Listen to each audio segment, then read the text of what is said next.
El Instituto Mexicano de la Radio, en colaboración con Violeta Radio, presenta Voces en Resistencia con Julia Didrikson. En esta lucha, queremos que las voces de las mujeres se escuchen cada vez más fuerte y en más espacios, que sus resistencias se compartan, se sumen y se colectivicen. Esto es Voces en Resistencia. La participación de las mujeres en la guerra de independencia es incuestionable. La historiadora Carmen Saucedo Zarco nos dice que su aparente omisión no significa ausencia. Sin embargo, la mayor parte de sus actos quedaron en las sombras de sus casas, de sus cocinas, de sus labores cotidianas, en el ámbito privado, contrario al del hombre que sale a guerrear, a gobernar, a hacer política. Es ilógico pedir para la mujer el protagonismo del hombre, que en ese tiempo dominaba por completo el escenario público. Por eso, además de ver a las que salieron al rayo de luz, se atisba en el umbral del mundo femenino desde el que la mujer llevó a cabo su callada contribución, sin importar la bandera, dejando un rastro de polvo fino dorado, casi etéreo, impalpable, pero que todo lo invade, porque todo lo colmó de su poderosa presencia. Fragmento citado de Ellas que dan de qué hablar, de Carmen Saucedo Zarco. Voces en Resistencia. Bienvenidas mis queridas a un nuevo episodio de Voces en Resistencia. Yo soy Julia Didrikson y hoy hablaremos de la independencia de nuestro país y de las mujeres que participaron en ella, pero no solamente las que normalmente se nombran. También hablaremos de las mujeres indígenas y de las mujeres negras que fueron parte de este movimiento, pero que han sido enormemente invisibilizadas. Y para ello nos encontramos con nuestra querida historiadora de cabecera, la chida de Sol Reyes, historiadora, creadora de contenido de mucha calidad en Instagram y en TikTok. Si todavía no la siguen, pueden encontrarla como Fresatanicart. Y bueno, mi querida Sol, bienvenida nuevamente a Voces en Resistencia. ¿Cómo estás? Muy bien, muchas gracias por la invitación y pues vamos a hablar de las mujeres. De las mujeres. Pero antes, cuéntanos qué sentimientos te llegan cuando se acercan estos días. ¿Celebras la guerra de independencia de México? ¿Comes chiles en nogada? ¿Qué haces? Pues bueno, de comer como bastantes cosas porque creo que es lo único que me entusiasma. En realidad, parte importante de mis investigaciones son desmitificar lo que es la patria en sí y tratar como de quitarle este peso y esta carga como muy significativa e histórica a lo que es la construcción de esta historia que tiene como estos personajes que son los héroes, como si fueran los únicos que están ahí interviniendo en lo que es el progreso o no de un país. Entonces, particularmente yo trato de tirar esos mitos, pero pues de comer. Creo que es lo que a varios nos hace felices de estas fechas. Oye, Sol, venos contando, para pues contextualizarnos, ¿cuál era el contexto social de las mujeres en esa época, principios del siglo XIX, y pues de todas las mujeres en general, de las mujeres indígenas, las mujeres negras, las nombradas mestizas? ¿Tú problematizas el adjetivo mestizo? Sí, tanto yo como un gran investigador que es Federico Navarrete entendemos que el mestizaje como categoría social y biopolítica es una invención. Parte importante de lo que hace el siglo XX mexicano con el resurgimiento de los nacionalismos es amalgamar identidades a partir de crear esta idea de que, bueno, somos mestizos, ¿no? La mezcla de dos grandes razas, cuando en realidad esto lo que hace es no problematizar cuál fue la vida y cuáles han sido las condiciones de muchas de las personas que han estado inmiscuidas dentro de lo que entendemos como la historia de México, ¿no? Inclusive para empezar un poco como con el contexto de lo que estaba sucediendo a principios del siglo XIX, cuando empezamos a tener estas especies de revueltas para la independencia, entendamos que mucho de este sistema colonial lo que hizo fue imponer la categoría de raza. Y esto no lo digo yo, lo dice Aníbal Quijano, y lo que dice es que a partir de la raza se establecen ciertas políticas biosociales a partir de las cuales los individuos no experimentan lo mismo dependiendo del tipo de estrato social al que estén adjudicados, ¿no? En el caso concreto de las mujeres, generalmente hablamos como de las más recordadas y nombradas, ¿no? Las que entendemos como las heroínas de la patria, cuando en realidad esto nos hace tener como personajes que son la excepción a la regla, ¿no? Esto no nos ayuda a problematizar cuáles serán las condiciones de vida de personas indígenas o de mujeres negras, por ejemplo, que estuvieron también inmiscuidas en este tipo de procesos. Entonces, en este momento entendemos que la carga de raza es muy importante porque eso nos va a determinar cuál es el tipo de experiencia vital y de historicidad con el cual vamos a nombrar a las mujeres. Por ejemplo, hasta este momento, a las mujeres negras no se les reconocía como tal. Hay muchos procesos inquisitoriales en donde se les nombra como mulatas o como negras, pero tratando de eliminar esta carga de que son mujeres. Entonces, es muy importante como tomar en cuenta desde dónde vamos a partir para analizarlas, porque justo a las que más conocemos pues devienen mucho de el cómo el gobierno ha necesitado como de justificarse desde personajes históricos para sentirse como más incluyente, ¿no? Por ejemplo, a Josefa Ortiz de Domínguez, la primera vez que se le nombra en un grito de independencia es por José López Portillo en los 80s, y es justo como para tratar de incorporarse a las dinámicas de la modernidad que eran como parte de estos nuevos congresos feministas que estaban entrando como en vigor. Entonces, como para querer meterse, él mete el personaje de Josefa Ortiz de Domínguez en un grito para que tenga esta carga simbólica de ven, también tenemos heroínas, pero eso pues nos está eliminando a mucha gente.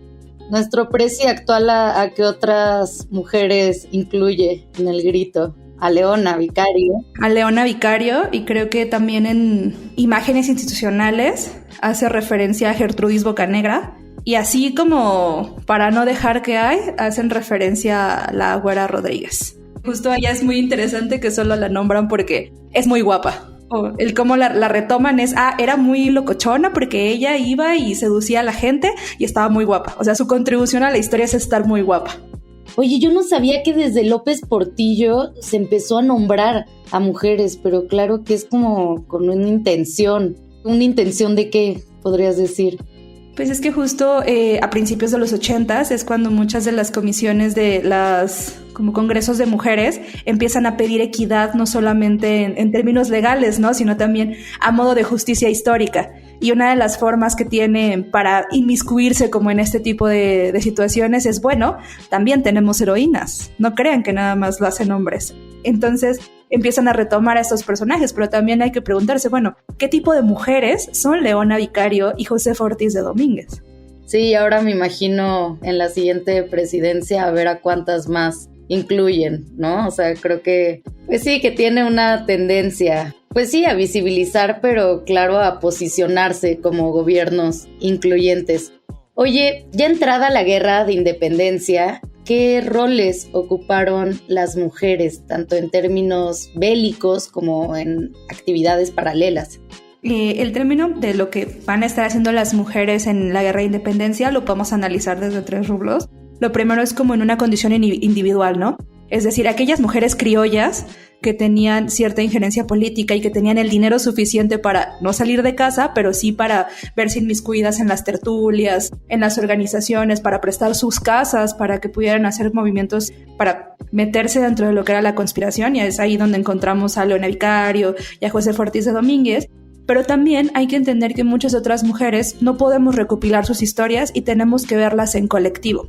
¿Quiénes son las que más van a estar metidas literalmente en los golpes y en la batalla si no tienen ni dinero ni educación para poder meterse como en estas actividades más privadas? Quienes ya no tienen nada que perder principalmente son mujeres indígenas y mujeres negras. La condición en la que estaban principalmente las mujeres indígenas a lo mejor no era tal cual en un estatus de esclavitud, pero eran terriblemente explotadas, y la condición propiamente de las mujeres negras era de una completa esclavitud.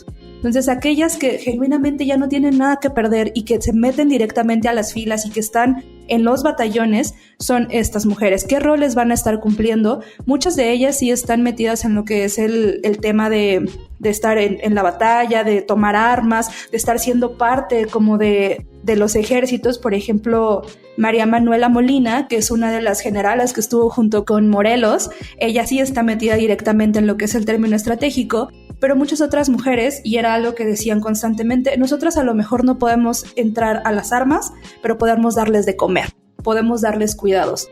Entonces, no siempre, y creo que no se problematiza mucho, durante las guerras, pues sí, van los hombres y se pelean y disparan y ahí se pelean, pero ¿quién se encarga de atenderlos, no? ¿Qué van a comer? ¿Quiénes van a atenderlos en un sentido como de enfermería, no? ¿Quiénes van a curar sus heridas? ¿Quiénes van a estar verificando que todo lo que está ahí esté funcionando correctamente? Generalmente son mujeres las que están en esos espacios. Y por último, también es importante tomar en cuenta la idea de las mujeres como representaciones. Es decir, mucho de el cómo observamos la idea de una mujer que tiene poder o que está metida en este tipo como de luchas, nos surge en la independencia.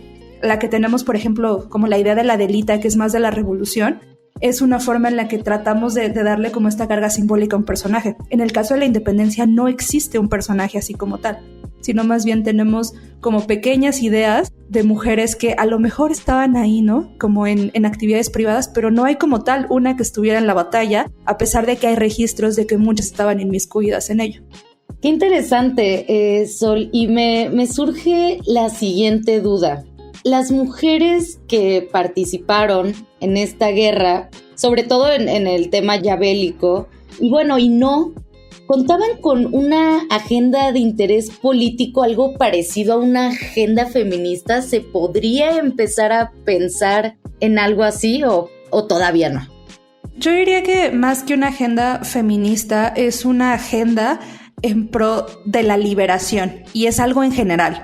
Porque, por ejemplo, muchas de ellas pues tenían dos opciones, ¿no? En el siglo XIX, hasta antes del siglo XIX, todo el término como de la colonia, tenías dos opciones y siempre implicaba que estuvieras a cargo de la tutela de un hombre, ¿no? O te casabas y tenías hijos, o te ibas a un convento y te recluías, y ahí quien era tu guardián o tu custodio era Dios. Y hay otra tercera vía que era pues vete al camino de la prostitución, y ahí quien te va a cuidar pues es ya sea como el padrote o la que está a cargo de la casa de citas.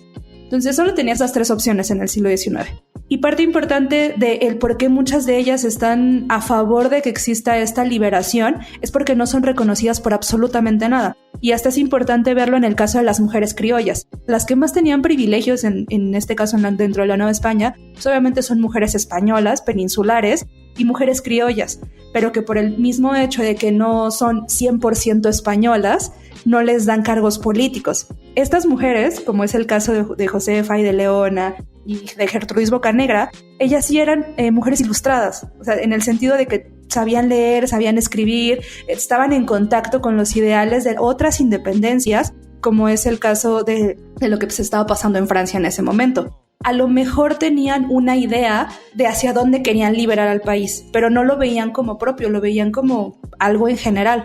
Ahora, lo que pasa con las mujeres negras e indígenas, su mayor influencia fue la primera revolución e independencia de América, que es la independencia de Haití. Entonces, la independencia de Haití era principalmente el referente de cómo un grupo de personas negras que estaban completamente permeadas por las condiciones de la esclavitud habían hecho posible el desterrar completamente a los franceses de una isla como es Haití. Entonces, tienen referentes muy distintos, y el ideal no es solo, bueno, yo como mujer quiero liberarme, sino yo como persona y como ser humano quiero dejar de tener estas condiciones de explotación que pues no me llevan a ningún lado. Oye, Sol, ¿y las mujeres a las que se nombraban las seductoras? Cuéntanos de ellas y también sobre la posible violencia sexual que pudieron haber vivido, que seguramente vivieron como todas las mujeres en la historia, como todas las mujeres en cualquier guerra. El tema de la violencia sexual que vivieron es innegable, y ahí también es bien interesante ponerse a pensar que dentro de la independencia, uno de los crímenes por los que más se le juzgó a las mujeres fue por la acusación contra el delito de seducción. Entonces, a muchas de ellas, puede ser que a lo mejor no estaban seduciendo a nadie. Puede ser que a lo mejor solo estaban existiendo, y justo como lo que hacían muchas mujeres criollas, estaban difundiendo las ideas de la independencia. Pero como estaban, en teoría, y esto lo dicen los procesos, seduciendo al bando enemigo para que se metieran a las filas de los insurgentes, lo tomaban como una especie de seducción. Y dentro de los procesos se menciona que lo que hacían era utilizar sus encantos de mujer, y esto es algo bien importante, lo dice Agustín de Iturbide. Lo que hacen estas mujeres es utilizar sus grandes encantos para hacer que los que están del lado correcto de esta lucha se pasen completamente, porque ellas es adjudicarlo tal cual como si fueran el diablo. O sea, esto de la cacería de brujas, de que tienen conocimiento y nos están haciendo cambiar de parecer, es algo que vemos completamente permeado en el cómo se les gustaba a estas mujeres. Y muchas veces el término de utilizarlas como la seducción, de hecho también a Josefa se le incrimina por andar seduciendo hombres hacia los ideales de la independencia, en realidad es pues una forma completamente de misoginia, porque son mujeres que salían de la norma. Insisto, la normalidad aquí era o eres madre, esposa, o eres una monja, o eres una prostituta, y ahí en esos 3 rubros sí te puedes desarrollar, pero en el momento en el que sales de esta normatividad, tú ya empiezas a ser juzgada y se te va a adjudicar lo peor de lo que implica ser mujer en este momento. Entonces a muchas de estas mujeres que las tomaban como por adúlteras y por seductoras, más que nada lo que estaban haciendo no era tal cual como este tema del coqueteo, sino más bien lo que estaban haciendo era coquetear a las ideas de los hombres para que los cambiaran. De hecho, a quien más se le juzga por esto es a la conocida como la Güera Rodríguez, que la forma en la que la historiografía y la historia la ha tratado es como, pues qué guapa era ella y sedujo a tantos hombres como le fue posible. Pero de lo que no hablan a lo mejor dentro de lo que hacía o de su libertad sexual, porque pues de que si lo hacía o no, pues a nosotros qué nos importa, si la güera era feliz, que la güera lo fuera. Pero lo importante era que a ella se la recuerda mucho porque pues era muy guapa y lo que hacía era hacer cambiar de opinión a los hombres para que se unieran a las filas de los bandos, ¿no? De los bandos independentistas. Como tareas de convicción. Sí. O sea, sí existían, o sea, sí había mujeres que tenían poder de palabra y convencían a otros. Claro, porque pues principalmente quienes tienen que hacer esta tarea ideológica pues son las mujeres. Volvemos un poco a esta frase que de hecho lo dice Catalina González, que pues no nos podemos meter a la pelea, lo que vamos a hacer es darles comida. Y las mujeres que son ilustradas y que saben leer y escribir, principalmente las mujeres criollas, pues no nos podemos meter a la batalla, pero lo que podemos hacer es convencer a otros de por qué esto es una causa justa. Claro. Oye, Sol, quiero que nos digas qué pasó con las mujeres al consumarse la revolución. ¿Su rol como mujeres se transformó de alguna manera? ¿Qué pasa también con las indígenas y las mujeres negras? Después, ¿cómo se les empezó a percibir? Pues es que en realidad no hay un gran cambio. Ese es el problema. Principalmente del cómo entendemos a la mujer indígena y a la mujer negra es algo que nunca fue tomado en cuenta.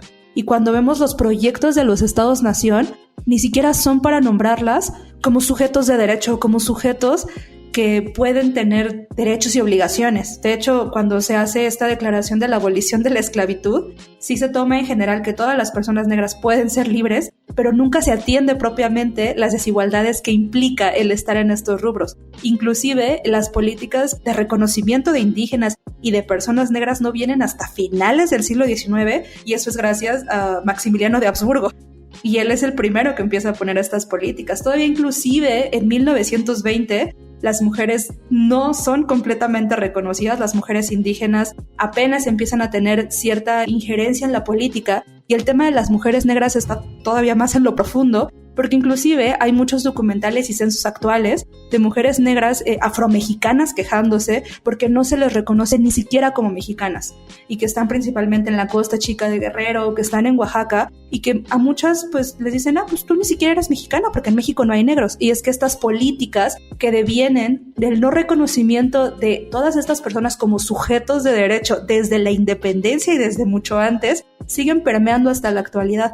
Y muchas de estas mujeres no son ni siquiera rescatadas. Está el caso, y esto no es propiamente la independencia, pero sí previo a ella, por ejemplo, de Cotita de la Encarnación, que hasta apenas la justicia histórica de quienes son historiadores LGBTIQ+, recupera porque es una mujer negra y es una mujer trans, y que está ahí existiendo y que tiene como una injerencia muy fuerte en el cómo se la reconoce dentro de la historia de los personajes afromexicanos. E inclusive, no nos vayamos tan lejos, si a las mujeres no se les reconoce, a los hombres tampoco. Por ejemplo, Vicente Guerrero es una persona negra y no se le toma como una persona negra, inclusive en los retratos se le blanquean. También Morelos es una persona negra y lo blanquean en los libros. Si esto hacen con los hombres, imagínate en qué estatus se encuentran las mujeres que ni siquiera pueden llegar a ser nombradas y que hasta la fecha no se reconoce que son como tal parte de la diversidad que existe en México como mujeres afromexicanas.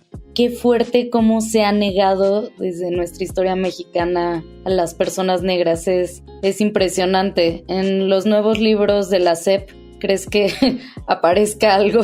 Hay una nueva visión. ¿Te leíste alguno?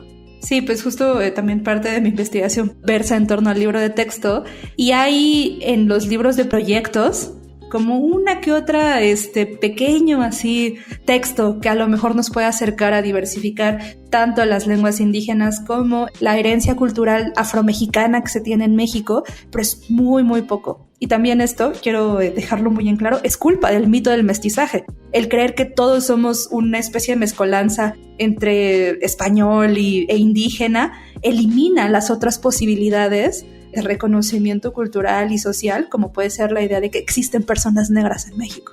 Sol, me encanta tu mirada crítica, siempre bien crítica a la historia. Muchas gracias por todo lo que nos compartiste. Y ya mencionábamos al principio de tu contenido, pero cuéntanos rápidamente en qué temas centras tu contenido en Instagram y en TikTok y cómo podemos encontrarte. Pues bueno, estoy en Instagram, TikTok y Twitter, y lo que hago es básicamente hablar de cultura visual. Yo me dedico a la historia en general como de la cultura visual en México. Es algo muy extraño, pero hablo de representaciones de la patria. Yo me quejo de todo eso y básicamente hago divulgación de la historia. Oye, ¿por qué dices historia visual y no historia del arte? Porque la historia del arte es súper hegemónica y lo que hace es hablarte acerca de estilos y hablarte de cierto tipo de arte en específico, y la cultura visual va más allá de lo que es un objeto artístico. O sea, yo como persona que se dedica a estudiar cultura visual puedo agarrar un libro de texto, una imagen de propaganda, el diseño de una botella de Coca-Cola, y eso me funciona para entender cómo observamos y cómo entendemos las representaciones. Y la historia del arte, pues, generalmente no lo permite. Y también, para cerrar, aquí sí me gustaría dejar puntualmente una referencia por si alguien quiere saber más de las mujeres en México.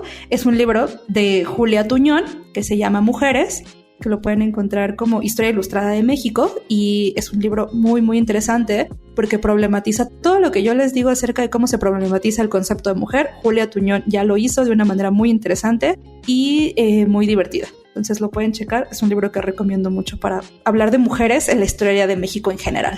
Ay, buenísimo, muchísimas gracias por la recomendación. Si viene de ti, seguro que será muy buena, y gracias por tu tiempo y por siempre acceder a este espacio en Voz en Resistencia. Te mando un abrazo grande, mi querida Sol. Voces en Resistencia. Agradecemos enormemente a Sol por todo lo que ha aportado a Voces en Resistencia. Las invito a escuchar un episodio bien chido que grabamos que se llama Un poco de historia sobre el amor, en donde Sol nos da un repaso sobre la manera en la que a lo largo de la historia se ha vivido el amor de pareja. Recuerden que nos pueden encontrar en Spotify, Apple Podcast y también en YouTube. Les agradecemos mucho si nos comparten, dan like, encienden la campanita y todo eso que pues ayuda un montón. Yo soy Julia Didrikson, fue un placer tenerlas en el programa de hoy y pues las espero también en el de la siguiente semana. Muchos besos. Y porque no se va a caer solo, sigamos resistiendo desde la creatividad, los afectos, la organización política, el pensamiento crítico, la sororidad y el autocuidado. Hasta la próxima. Con la colaboración de Violeta Radio, esta fue una producción de Grupo Imer. Somos Radio Pública.